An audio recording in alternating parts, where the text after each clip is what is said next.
Hey everyone, welcome to the program WRSA Radio. I am your host, Grenadier1. As always, I hope you're having a good week. I've had a good one.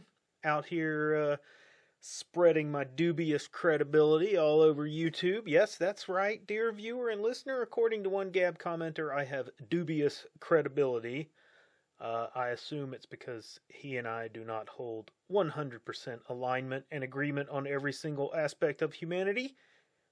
He strikes me as someone who demands ideological purity, which means just that 100% agreement with his viewpoint and his opinion. Well, folks, that is not ever going to happen with anyone, and not only, that's ignorant and intellectually childish to expect that to happen. We just are never going to agree on everything, and that's just how it is. I don't create content because I want you all to agree with me. I create things because I want to provide you with a viewpoint, and honestly, I hope that viewpoint is somewhat different than yours, and that hearing mine, you might be somehow more informed, or at least provided with an alternative look at things, maybe something you haven't considered. I don't know. Maybe possibly it reinforces a view that you already have that is not in alignment with mine, and that's cool too. And I just aim to give you all something to work with, and what you do with it is yours to figure out. That's the goal of the show, and I hope you guys like it. Obviously, some of you do because you keep coming back. So spread the word and tell everybody else about it, and we'll get some more viewers here. So anyway, what do we have on the table this week? Well, we could talk about the tourist submarine made by college students of diverse size and color that sank to the bottom of 13,000 feet of water. Apparently, they discovered a debris field as I was putting together the show, which looks like it's possibly bad news. In fact, the company has come out and said that they have lost the sub and all of the crew. Bad news for the family of those missing passengers. Sad news, but I can't say that it surprises me. When this happened, the depth that the sub was operating in kind of didn't bode well for a happy ending, so that's unfortunate.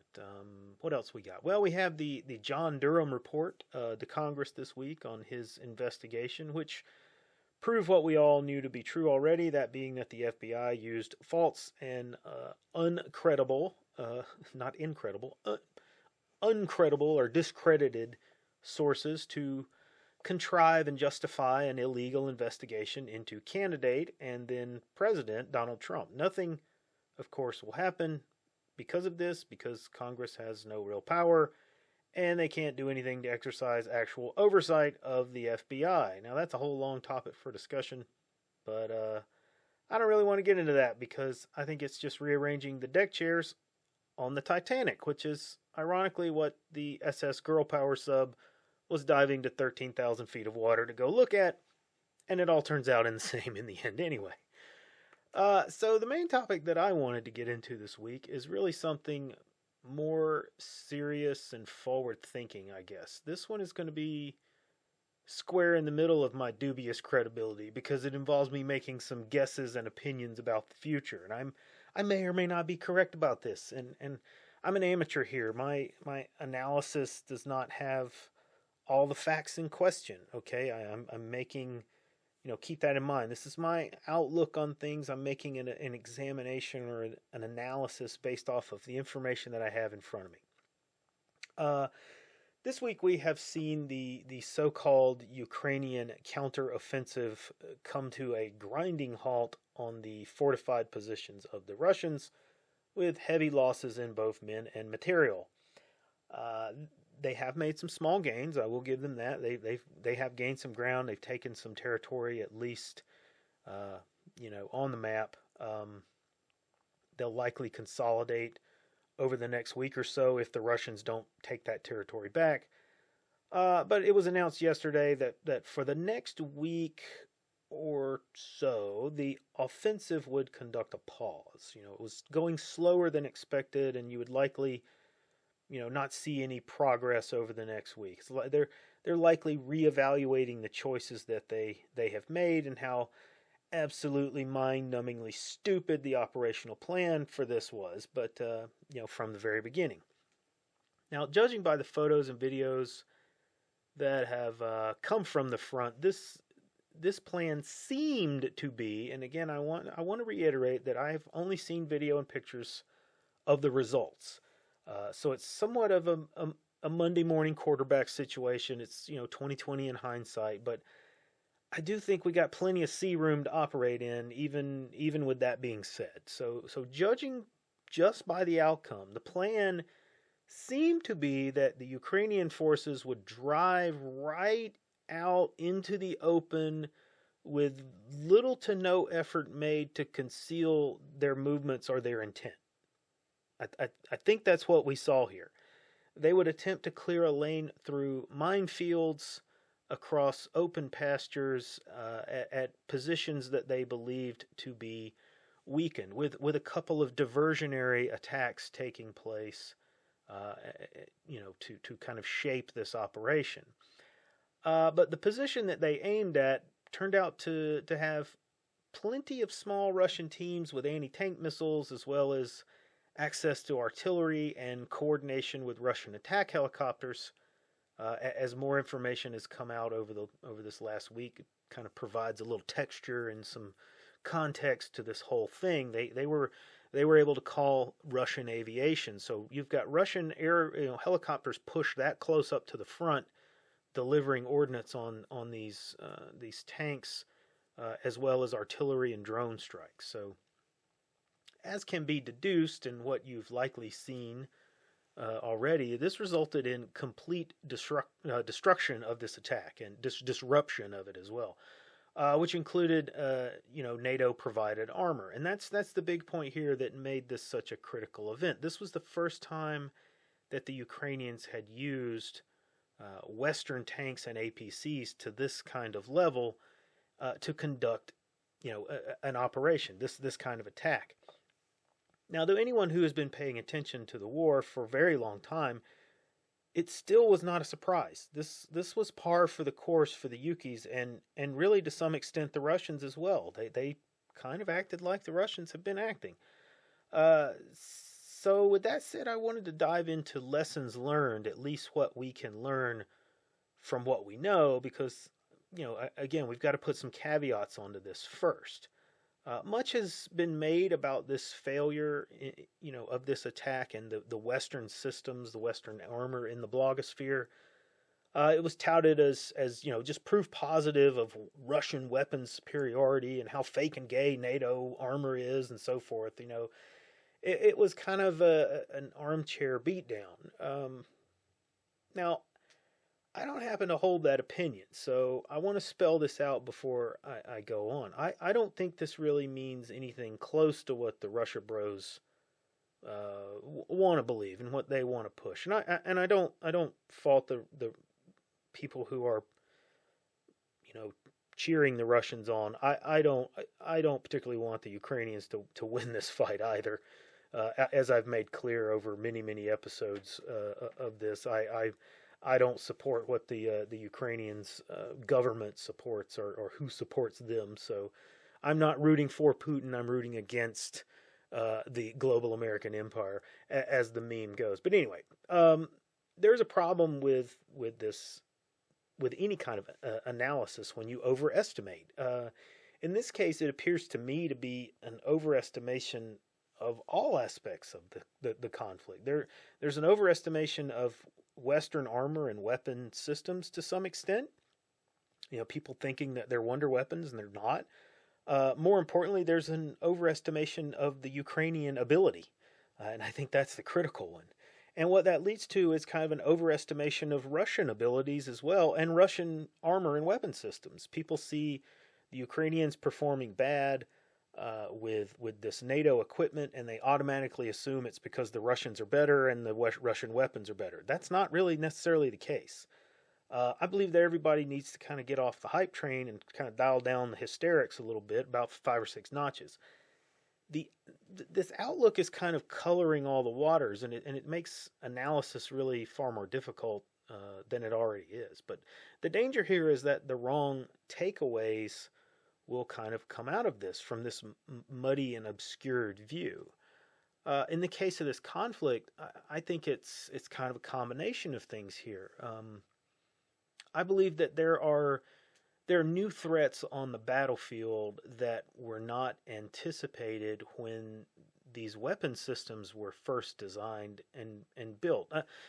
And let me say they weren't anticipated for the Russian weapon systems either, or for the NATO systems. So there's no tank operating on that battlefield that was designed with the idea of a threat from drones, being out there. This is kind of a whole new world that we're getting into here.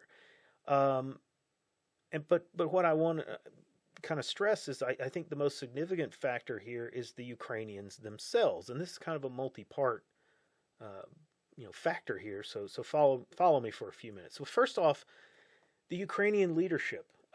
Going back as far as 2015, when the Ukrainian General Staff, I think it was 15, maybe in 2016, the Ukrainian General Staff just carelessly threw infantry into a trap in the Donbass and lost a huge number of men. It was just in an embarrassing fashion. It's been clear that the leadership of the Ukrainian army is not populated by the most highly capable minds, okay? And this is speculation on my part here, but knowing what we know about Ukrainian corruption, I would suggest that the leadership and the general staff is largely appointed completely from political and what I would call monetary candidates. In other words, it's mostly friends of politicians and the sons and daughters of those who pay to elevate them into positions that are far from the front lines. This is, hey, young sons of this politician or this business owner, and he's paid to get this commission for his son as a captain or something so he can be on a staff way back in Kiev somewhere and not have to be into his ankles deep in mud over there in the Donbass. So it's similar to Western countries, but it's even more pronounced and bad. Okay, at least in Western countries, you're likely to bump into somebody that actually knows their business when you walk through, the Pentagon or Horse Guards or wherever. There may be a few among the Ukrainians who have really earned their spot and really know their business. But those are likely very few and far between, and they're likely paid little attention to. And again, that's just my speculation, but it's based off of warning flags that were there really long before the Russians ever even moved the first unit into the area to start an invasion or even think about an invasion. It's likely something that influenced the Russian decision-making process and their course of action at the beginning of the war, or as they were, planning all of these operations. They likely thought of this when they planned the operation to take those airfields north of Kiev at the beginning. They were kind of going for this decapitation strike, and I would, hazard a guess that they were looking at who the staff was and who the guys that were in the rear with the gear and were planning all of this. And they were thinking, those guys are not up to speed here. We'll be able to take them out and make this thing go quick. Didn't work out that way for them, but I imagine that it influenced what they were thinking. And the second part of this piece that I'm getting at here with the Ukrainians, we're on like the fourth army here. The leadership have already ruined the first three or so. And much of what we are seeing in terms of manpower are the men who are being kidnapped off the streets to go to the front. That's a good many of them here. They're not exactly the most motivated. Those that were trained by Western armies are kind of a different duck, but I don't think they're as motivated either. There's a big chunk of them that were taken away to Poland or some in the UK and over in the western part of Ukraine, and they've been trained by Western armies. Well, can't imagine they were exactly eager to get to the front and really face what is going on there. But maybe they were. I don't know. But I just don't think that the motivation is quite there. What I'm getting at is while they are, I think while they see progress when they're achieving things, the Ukrainian soldier is going to push. They're willing to move forward. But I think when they hit an obstacle, they run into some kind of problem, I think they are very quick to kind of pack it in and fall back to the rear. Some of them even going so far as to abandon tanks that are in perfectly good working condition, still with the engines running. So it just doesn't really strike me as being a very motivated and capable fighting force. And I don't mean to cast aspersions on the average Yuki grunt here. I really feel for him. I think it's horrible that more and more of them are dying to prop up this corrupt administration that just refused to take the path that I believe would have avoided the conflict altogether. And I can't blame them for packing it in when they do. I think we have seen some really terrible behavior from some of them, what could be called war crimes even. But, all in all, however, what I believe is that they're just not well trained enough to operate in the manner that they need to achieve success. And I think a lot of that really kind of revolves around high level and probably low level leadership as well. And what that means, what it really spells out is that you can't really judge the outcome of these encounters as a function of just weapon on weapon. It's not about, is this tank gooder or is this missile gooder? And yes, I'm using that on purpose. That's really a video game kind of look at things. It's kind of a gamer way of analyzing the outcomes. It's like World of Tanks in real life, but that's not reality. And it's a very long roundabout way of getting to the point here. But basically, there's not a tank in the world that was going to achieve success in the manner that the Ukrainians were trying to utilize them there at that spear point, where they were making that attack that we saw the pictures from, the videos from. No weapon system is purely a sum of its metal and electrical parts and its engine and all those kind of things. It's not just that. There are people involved here, and people make stupid and dumb decisions. And I believe those stupid decisions are far more of a factor in the Ukrainian failures than the weapon systems. And the Russians play their part as well. They are making better decisions than the Yukis are, but they're not supermen and they're not indestructible. And I really don't think that their weapon systems are at least the ground-based systems or the army-type systems are really superior in any way. I think they're being utilized maybe in better fashion, better numbers, better concentrations, but keep in mind the Ukrainians had Russian systems at the beginning, and they employed them in stupid fashion too, and got them completely destroyed. So, and the Russians are doing some of the same things. We plenty of examples can be pointed to of Russians doing some really dumb stuff with their tanks and APCs and getting them destroyed. So, bottom line, this conflict does have some lessons to be learned, and I want to explore those. So this is going to be a little bit of a longer episode maybe than I normally put out, by about 10 or 15 minutes. So, but anyway, I saw this list yesterday that I will throw up on the video to look at. So let's look at that. The first one here, it's 12 lessons learned of the Russo-Ukrainian War. The first one, artillery remains king of battle. I would qualify that a little bit, or define that a little better. I think high explosives is a better way of putting it. High explosives are king because we see them being delivered by a wide range of platforms, drones and close air support and all kinds of stuff, rockets, whatever. So, but I think it's an accurate statement, and it is still a truth, the last arbiter of kings, as they say. Deep fire rockets, missiles, cruise missiles, and loitering munitions are force multipliers, but tube artillery mortars are still needed for close support and suppression. True. I think that that's a good takeaway.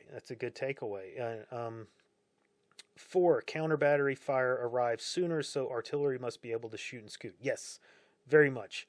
What we are seeing with drones, which number 5 kind of gets into here as well, is that drones bring ISR right into the hands of the squad leader. Not even the platoon leader. This is down squad leader, even team leader in some cases. And since they've pushed that down to a very low level, the demand for organic indirect fire support is just growing exponentially. Meaning that that squad leader who can now see, he's got small numbers of enemies on the other side of the hill that he's standing on. He wants to be able to drop HE on their heads. So he wants access to mortars or automatic grenade launchers or drone delivered HE. And also if he sees, a concentration of bad guys that's far enough away to be out of danger close range with traditional artillery for himself, he wants to be able to call that. So you're seeing a drive to detach smaller numbers of guns or tubes to be tasked to that squad leader to support, that little group that's going forward. And they'll be asked to fire a mission, 4 or 5 shots or whatever, and then they're going to have to move. And we're seeing video after video of Yuki guns and Russian guns and Russian systems as well getting killed by drones because they're set up by themselves or they're trying to hide. They don't have any kind of defenses. They're just trying to camouflage themselves from these drones, and not very successfully. So that's something that demand is driving some performance from artillery that artillery is not necessarily maybe trained up to do. So that's going to be something that those gun teams are going to have to get better at doing. 6, 7, and 8. Basically, what they're getting at there is it's very difficult to maneuver with so many sensors on the field. And this is true, but again, I think there are some training issues here and discipline things that make this more pronounced than it likely should be.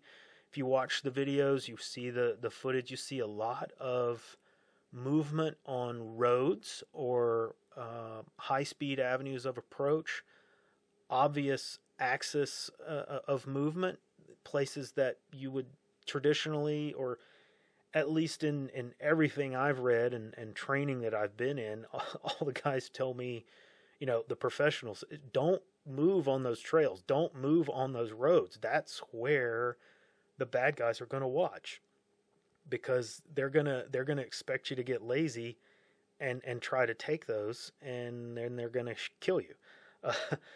So it's still a critical need, obviously, to be able to move and maneuver, but it does not, in my opinion, mean that heavy armor is the answer.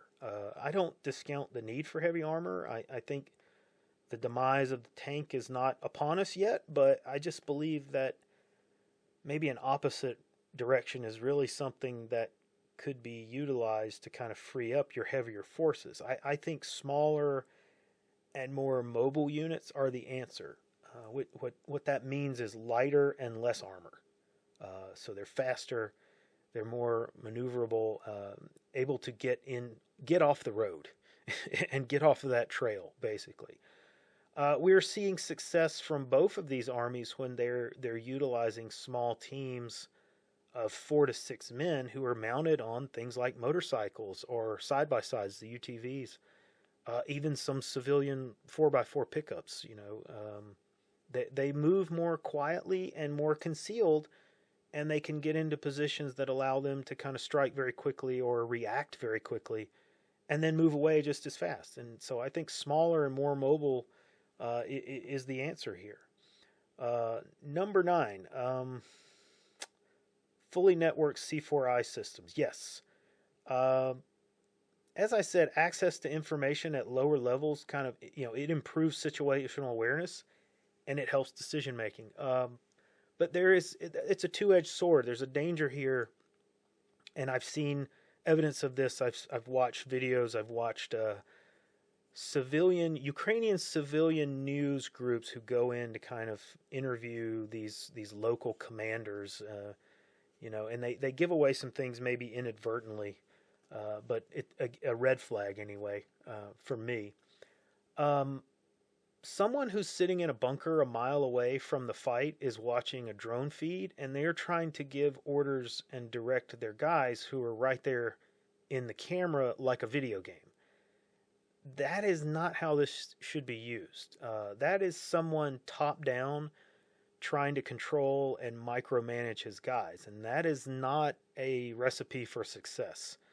You route the information to those guys. You route the information that they need.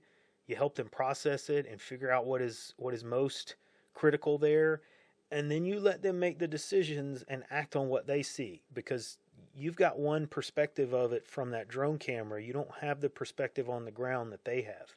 Stay out of their way and get out of their OODA loop, okay? That's how you utilize this technology to aid and help your guys on the ground. Number 10, process automation, signal intelligence, EW, algorithmic warfare. I can't argue with any of that. I think that is, we've seen evidence of that. We've seen the Russians striking, detecting, analyzing, and targeting based off of cell phone signals and things like that, and social media, all this where they see, hey, I see where these guys were posting pictures from that building, and we figure out where that building is, and we hit them with a missile.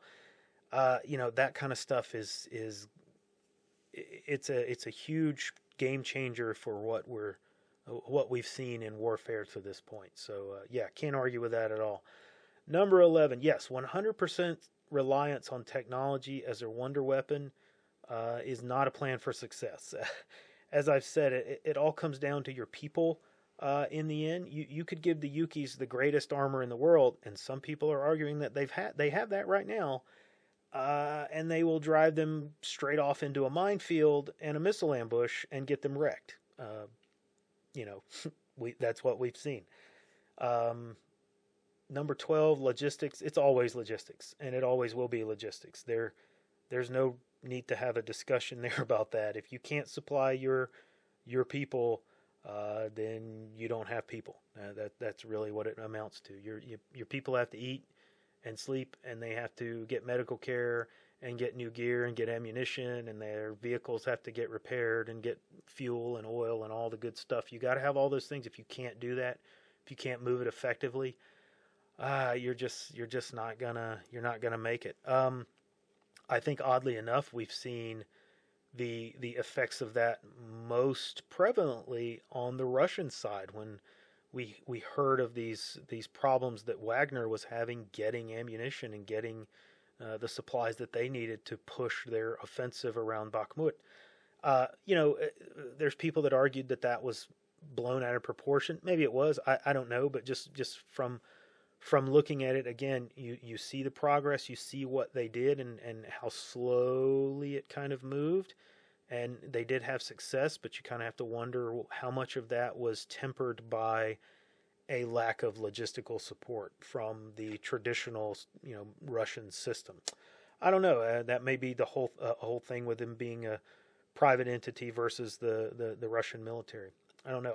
I know from the standpoint of just looking at what we see from the Ukrainian side, they don't really seem to suffer as much from an ammunition standpoint.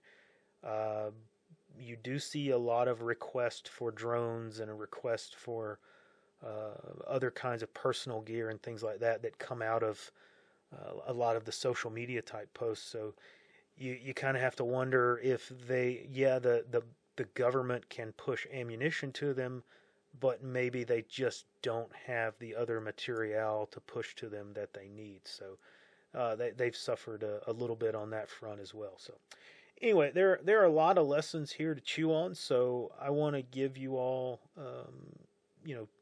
these to digest and try to think of some more. Hit me up in the comments. Let me know what you think about all those.